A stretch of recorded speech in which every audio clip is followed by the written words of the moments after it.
ایک mobile set کی طرح سے ہمارا وجود ایک موبائل سیٹ کی طرح سے ہے.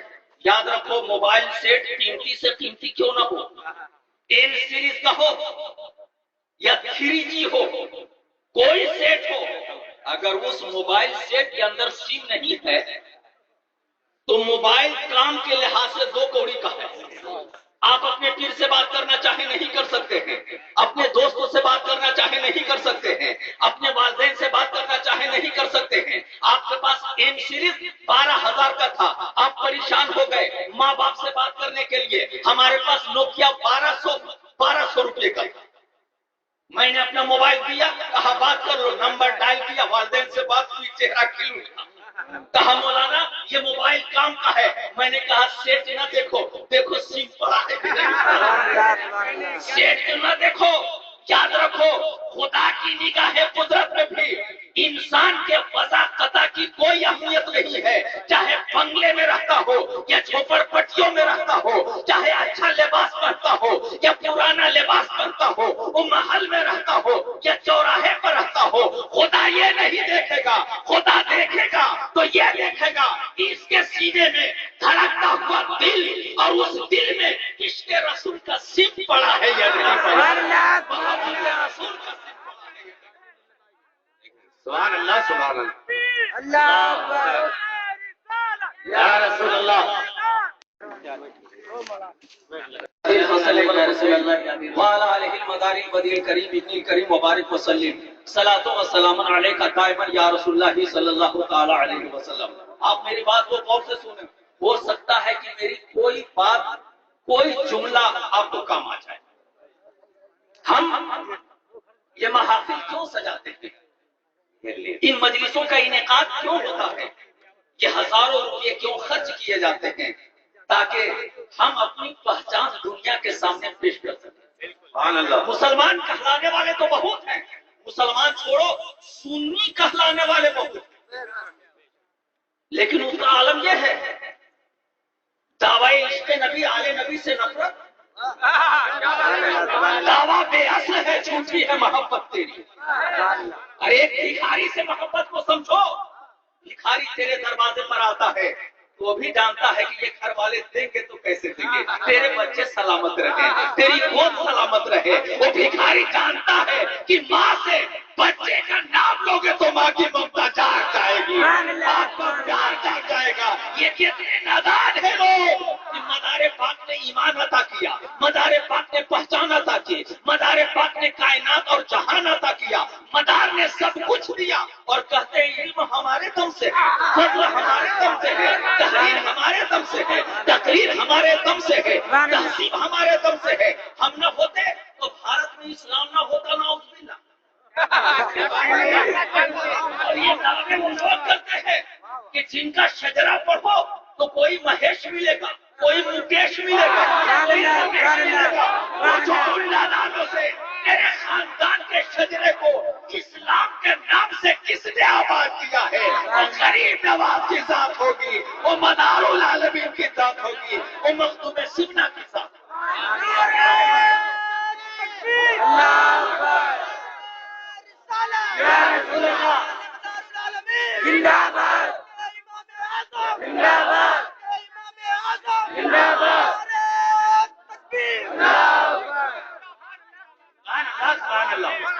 یاد رکھو میں بھی کسی ادارے کا فارغ التحصیل مولوی ہوں، میں کسی پر اٹیک نہیں کرتا.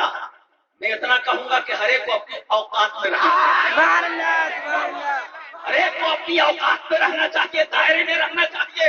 ارے غلام غلام ہوتا ہے، آقا آقا ہوتا ہے. جن پتھروں کو ہم نے عطا کی تھی دھڑکنیں، جب بولنے لگے تو ہم ہی پر برس پڑے. کتنا کمزرف ہے وہ غبارہ، چند پھونکوں میں پھول جاتا ہے، 2-4 میٹر اڑتا ہے اور اپنی اوقات بھول جاتا ہے. انسان کو اپنے دائرے میں رکھنا چاہیے. آل رسول ہے، غلام رسول غلام رسول ہے. یاد رکھو ہم نے ابھی سکے کی ایک مثال دیکھی، ایک سکے کی ایک طرف کھرچتے تو سکہ نہیں ایسا سکہ ہے جس کو گھس نہ دو، ٹکڑے ٹکڑے کر دو، پھر بھی قیمت کم نہیں ہوگی۔ جانتے ہو کون سا سکہ ہے؟ وہ سونے اور چاندی اور اشرفیہ ہے کہ ٹکڑے ٹکڑے کر دو تو قیمت کم نہیں ہو سکتی ہے۔ اس لیے کہ یہ سونے کا سکہ تمہارے مہر کا محتاج نہیں ہے، وہ فی نفس ہی قیمتی ہے۔ یار رسول سونے کے سکے ہیں، خدا کی قسم کربلا میں ٹکڑے ٹکڑے کر دو، جب محرم آئے گا یا حسین یا حسین۔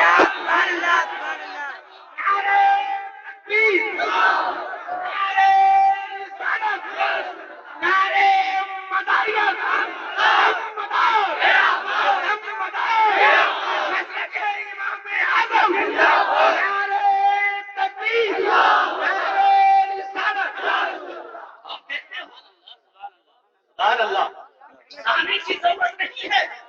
ہر شاگرد اپنے استاد کی تعریف کرے گا، ہر مرید اپنے پیر کی تعریف کرے گا، لیکن ہم دیکھتے ہیں کہ محرم کا مہینہ آتا ہے، دو جماعتیں ہمارے سامنے آ جاتی ہیں، دو قسم کے لوگ ہمارے سامنے آ جاتے ہیں۔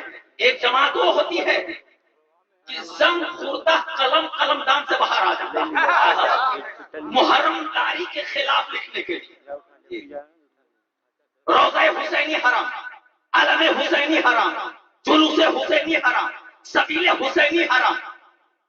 اور دوسری طرف دیکھتے ہیں کہ محرم کا چاند نکلتا ہے، ہر بچہ علی اصغر کی طرف کو یاد کر کے تڑپنے پر مجبور ہو جاتا ہے۔ محرم کا مہینہ آتا ہے، ہر بچی حضرت سکینہ کی سسکیوں کو یاد کرتے ہوئے بے چین و بے قرار ہو جاتی ہے۔ محرم کا مہینہ آتا ہے، ہر بڈھا حضرت عباس کے کٹے ہوئے بازوں کو سلام کرتا ہوا نظر آتا ہے۔ محرم کا مہینہ آتا ہے، ہر بہن زینب کبریٰ کے تقدس کو سلام کرتی ہوئی نظر آتی ہے۔ محرم کا مہینہ آتا ہے، ہر عورت حضرت شہر بانو کے سہاگ کو خراج عقیدت پیش کرتی ہے۔ سبحان اللہ سبحان اللہ۔ ارے محرم کا مہینہ آتا ہے، ہر جوان زمانے کو پیغام دے دیتا ہے، ہماری صبح لکھ دینا، ہماری شام لکھ دینا، ہماری زندگی تم کربلا کے نام لکھ دینا، ہماری زندگی کربلا کے نام لکھ دینا، اور مٹا کر تم یزیدی بھیڑیوں کا نام دنیا سے، جہاں پر کفر لکھا ہو وہاں اسلام لکھ دینا۔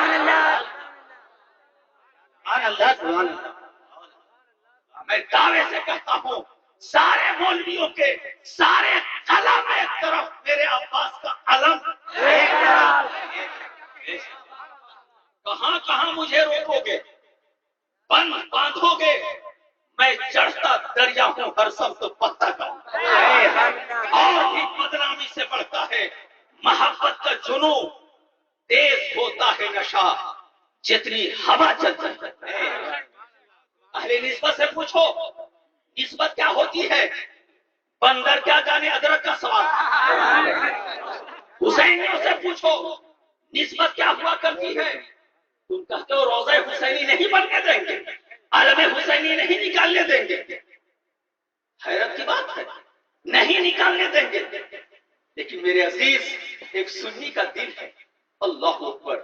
جو لوگ مکرپور شریف جا سکتے ہیں جاتے ہیں، جو لوگ غریب نواز کے آستانے پر جا سکتے ہیں جاتے ہیں، جو لوگ مختوم سمنا کی بارگاہ میں جا سکتے ہیں جاتے ہیں، جو روضہ مصطفیٰ پر جا سکتے ہیں جاتے ہیں۔ لیکن حج کا مہینہ آتا ہے، ایک غریب کسان آپ کے علاقے کا تڑپ جاتا ہے، اے کاش کے پروردگار عالم تو نے میں مجھے دولت دی ہوتی تو میں بھی تیرے رسول کے روضے کا دیدار کرتا۔ اے خدا کیا تیری رحمتیں مجھ سے روٹھ چکی ہے؟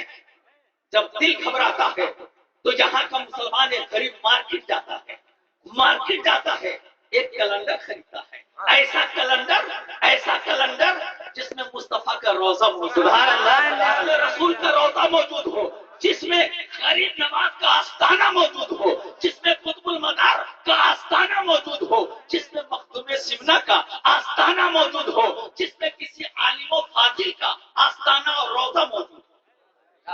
آتا ہے، گھر میں لگاتا ہے، دل تڑپتا ہے تو فوٹو دیکھ کر کے دل کو قرار پا لیتا ہے، دل کو تسکین پا لیتا ہے۔ جو لوگ روضہ حسینی پر فتوے لگاتے ہیں، وہ جو کیلنڈر کو دیکھتے ہیں سر پر ہاتھ رکھتے ہیں، بیٹا تم ٹناٹن سنی والوں کو سکتے ہو؟ میں نے کہا کیسے؟ تو دیکھو قطب المدار کا روزہ ہے، غریب نواز کا آستانہ ہے، کوئی مولوی سنی مولوی نہ کفر کے فتوے لگاتا ہے، نہ شرک کے فتوے لگاتا ہے، نہ حرمت کے فتوے لگاتا ہے، نہ ناجائز کے فتوے لگاتا ہے۔ میں سوچنے لگا ہمارے کیلنڈر میں غریب نواز کا روزہ چھپا ہو تو یہ ہماری سنیت کی پہچان، قطب المدار کا روزہ ہو تو ہماری سنیت کی پہچان، مخدوم سمنہ کا روزہ ہو تو ہماری سنیت کی پہچان۔ یہ کیسی بددیانتی کی بات ہے کہ پوتے کا آستانہ ہو تو سنیت کی پہچان اور حسین کا روزہ ہم بنا لے تو ہم پر حرمت کے فتوے لگتے ہیں۔ آخر کیا اس میں حرمت کی وجہ ہے؟ کیا میں نے چوری کیا ہے؟ چوری کا کاغذ ہے، چوری کی لکڑی ہے، اس بنیاد پر حرمت کے فتوے لگائے جاتے ہیں۔ ہمارے سامنے ہمارے گھر میں اگر تاج محل کا بہت بڑا فوٹو لگا ہو کوئی مولوی فتویٰ نہیں لگاتا، چار مینار موجود ہو کوئی فتویٰ نہیں لگاتا، لال قلعہ موجود ہو کوئی فتویٰ نہیں لگاتا، اور حسین پاک کا آستانہ ہو فتویٰ لگ جاتا ہے۔ معلوم یہ ہوا یہ نئے دیوبندی ہیں، وہ پرانے دیوبندی تھے، حیثیت بدل گئی ہے، تیور بدل گیا ہے۔